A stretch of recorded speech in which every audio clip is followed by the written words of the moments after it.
going on, guys? Jake Peffer here. Welcome back to Jake's Cinema Room.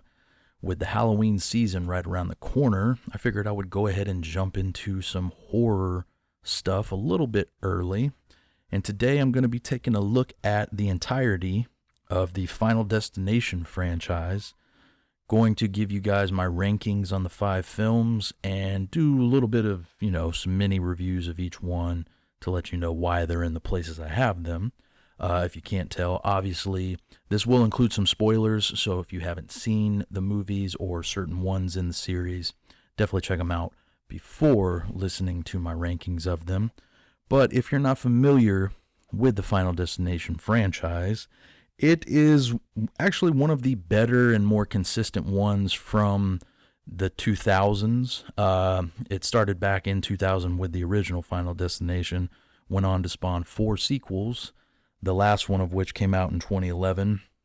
And now, from what I hear, we're gearing up for a new Final Destination, which I'm not entirely sure if it's a reboot or if it's a continuation in some capacity of this particular franchise. But hey, I'm here for it because I actually really dig this series.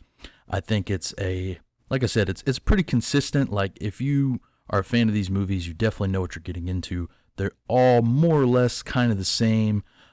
Certain ones do things a little bit differently. Each one tries to kind of change up the routine somewhat when it comes to the order of how people are supposed to die or certain rules on how you might be able to stop death's plan. So there are some interesting things that each one brings to the table.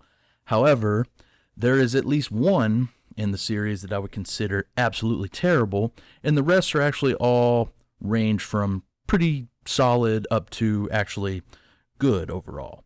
So I'm going to go through all 5 movies, give you my rankings, and like I said, kind of give you a little breakdown of each one. So, starting at number 5, I have from 2009, The Final Destination, the 4th one in the series, which I think many people would consider the absolute worst in this franchise, but not only that, one of the worst movies from 2009, if you could believe it. This movie, just all around, is really, really bad. This is when this series tried to introduce 3D into the mix, and sure, I guess there's some decent 3D moments here and there in this movie, but you're talking about a cast of people who range from who the fuck is this to why would I care about any of these characters? The only slight exception to that is McKelty Williamson, who plays George in the movie. Veteran actor, you've seen him in tons of stuff. Why he's in this movie, I have no idea. But he is the only one that is kind of given something worthwhile to do in the movie. The rest of the cast is absolutely forgettable. You don't care about any of these characters. The main draw to these movies is the kills. Even the kills in this movie are just stupid. Most of them are overly CG heavy, mainly because this movie went the 3D route. They use a lot more CG than the movies before it. So you're just getting a lot of cartoon effects and stuff that just looks dumb and terrible. And this one it just doesn't feel as much like a Final Destination movie as the other 4 in the series do. There's not much saving grace here, honestly. Like I said, there might be a couple of kills here and there that are halfway decent, and the character of George is fine, mainly just because of who is playing him. But outside of that, you're really not getting anything redeemable from the Final Destination. Now, number 4, I have Final Destination 3, which came out in 2006. And this is one, even though I have it second to last on my list, I still enjoy this movie. It's one that I've seen many, many times because I used to watch the first 3 movies in this series a lot in my high school years. And this one's just overall, it's fun. It's got a couple of characters that are okay in it, but honestly, this is a series that the characters are definitely not the drawing point. But when you have some that are, halfway decent or somewhat redeemable, it does make the movie a little bit more enjoyable. But the point of these is, killing off the characters, and when you have annoying kids, it makes it all that more enjoyable when they get killed off. And here is no exception to that rule, because these kids get fucking murdered in this movie, for sure. This one is the one with the roller coaster as the premonition, and not quite like the first movie did it make me not want to get on a roller coaster anymore. Like the first movie didn't make me want to get on an airplane anymore. But it's still a pretty cool sequence when you watch it play out. Throughout the rest of the movie, there are some great kills. The nail gun to the head for the one girl is fantastic. You get the engine that jumps out of a truck and rips open the back of a guy's head as he's sitting in his car in a drive-thru. Amazing stuff. And the finale of this movie is actually pretty crazy as well. Even though it feels a little tacked on, I believe they had to do some reshoots with it because originally the surviving cast members from the second movie were supposed to make an appearance at the end of this movie, which actually would have been a cool little dynamic to throw into the mix. But unfortunately, I think both of those actors were busy at the time, so they had to do some reshoots. And what we get at the end is still, it's a pretty cool sequence. It just doesn't feel like it really belongs. And like I said, it feels a little bit tacked on. But overall, pretty solid movie, Final Destination 3. Not one of the best in the series, but still an enjoyable film overall. Now coming in at number 3, I have Final Destination 5, which as up to this point was the last movie in the series to be released back in 2011. This was the second movie in the series to have 3D once again, and the 3D in this I think works a little bit better. It doesn't feel quite as cheesy or quite as, just, hey, we're really running for that 3D trend that's going on right now. But outside of that, this one actually has some pretty decent characters throughout the movie. And it's got some great kills as well, which, again, is the selling point here. So to have some good stuff there is always nice. This one, I love the ending of where they actually tie it back into the first one and reveal that this movie has actually been a prequel to the first movie in the series. And it's interesting because since this came out in 2011, you're talking 11 years after the first movie, they have little subtle things throughout that actually, make you aware that it's taking place in the year 2000. People's cell phones, certain cars are driving, things like that. And it's interesting to go back and watch it after the fact and try to pick up on all the little subtle things that, allude to this being a prequel to that first movie. But the way they tie it in and everything is pretty flawless. And like I said, there's actually some pretty redeemable characters in this movie. The acting, more or less, isn't all that great, but there are people that you can kind of latch onto and care about to certain degrees.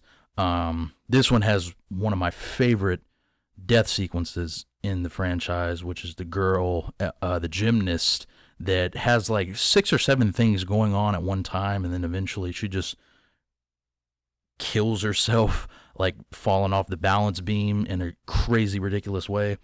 Absolutely one of my favorite sequences, just because there's so many things and so many elements being introduced there. You really don't know how she's going to die and to what degree it's going to happen, but it ends up being pretty insane. This one is actually one of the funnier entries as well. You have a comedian like David Koechner, who is always great, good character actor, pops up in tons of comedies. So he's providing some good comic relief as well as a few other people in the movie. But this one is one of the better ones in the series. Unfortunately, it does rely a little too heavily on the CGI aspect, just like the previous entry in the series. But it's not so much that it ruins the experience. And even though I don't really care about the 3D, like I said, there are some decent 3D moments here and there. So if you happen to watch it in 3D, which 3D is pretty much gone from the home market anyway, you might get some enjoyable moments out of it from there. So now moving on to the top 2 in the series. At number 2, I have Final Destination Part 2. Now this is one, I actually kind of go back and forth a lot between the first and second movies. Sometimes when I watch them, I actually like the second one more. Other times I like the first one more. But I think the first one, just for the originality of the series, it being the first one to come out and kind of introduce this idea, I think gives it a little bit of a leg up. Plus it has better characters, where the second one has a lot of people that come off as somewhat annoying. You do get the return of Clear Rivers, who's played by Ali Larter. She's the only returning person from the first movie, outside of Tony Todd, who actually shows up in this one, as well as Part 5, which I didn't mention. His voice is only there in Part 3, and then he is in no way, shape, or form involved with Part 4. But you get those two returning characters. I think what also gives this a little bit of a step down in quality, or not in quality, just a step down in general from the first movie, is the fact that they kill off Devon Sawa's character, Alex, from the first movie. And not even in a good way. It's just, hey, here's an article on the computer, and he got hit by a falling brick. And it's like, as careful as that guy ends up being at the end of that first movie, I don't think he's just going to die by getting hit by a brick, but whatever you want to do, movie. Like I said, this one introduces some characters that aren't all that great, but it's got some great kills, and the premonition sequence at the beginning of this movie of the highway crash is probably my favorite premonition sequence. The plane is good in the first movie, but this one is intense, and you see people getting fucked up left and right. It is absolutely craziness throughout that entire premonition sequence. I do like the aspect of this movie also introducing the reverse order, because in the first movie, the people getting killed after the plane crash all die in the order they were supposed to die on the plane. This one, it flips it around and starts doing it in reverse. It is kind of cheesy, and it's just a way to change things up and make it a little bit different from the first movie, but I actually kind of like it. I think it's an interesting idea to add to the movie just to make it different enough. And like I said, some of the kills in this movie are absolutely crazy. The kid getting smashed by the pane of glass is definitely in the top probably 3 kills of this series. No question about that. Overall, this is a solid movie, and definitely one of the better entries in this particular series. And if you couldn't tell already, coming in at number 1, we have the OG, the original Final Destination from 2000. This one, like I said, it just kind of set the standard for this series. It was a unique movie at the time. It came out in that time frame where we had a lot of movies that were trying to be like Scream, just because of how popular Scream was at the time. And by this point, it was already up to its 3rd sequel. You had a lot of movies trying to ape on that and be really slick and clean teen thrillers. And this is one that has a little bit of that in it, but it doesn't go overboard with it like some of the other movies from the time period did. And this just introduces a really cool idea. It's, you know, like if I